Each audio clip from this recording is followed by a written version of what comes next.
Добрый день! Меня зовут Адаматица Мира. Я учуся у Майской базовой школе у 9 классе. Вашей увазе пропонуется легенда «Откуль пришли белорусы». Колись еще свет только зачинался, дык ничего нигде не было. Усюды стояла мертвая вода, а посеред воды торчал небо камень, небо что. Один раз перунок разыгрался и давай пылять стрелами у гэты камень.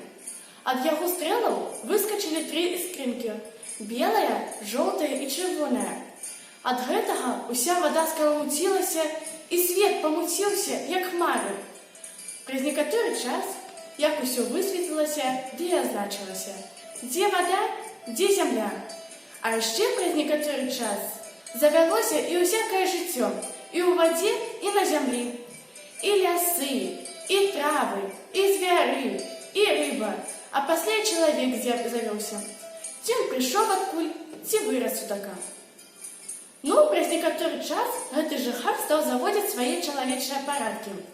Ці добра там жыў, ці мала, але меў ужо сваю сялібу, меў многа жонак, а яшчэ больш дзяцей. Было яму прозвішча Баль. А калі прыйшла гадзіна яго смерці, дык ён склікаў усіх сваіх сыноў і падзяліў усю сваю маёмасць. Аднаго только сына запамятаваў. Той у гэты час быў на паляванні. З ім былі любімыя бацькавы сабакі – Стары і Гаўры. Было прозвішча гэтаму сыну Белаполь. Незаўвалі пасля смерці бацькі вярнуўся Белаполь з палявання. А браты яму кажуць: «Вось бацька падзяліў нам усю сваю маёмасць, а табе ён пакінуў сваіх сабак і наказаў, каб ты іх пусціў паволі.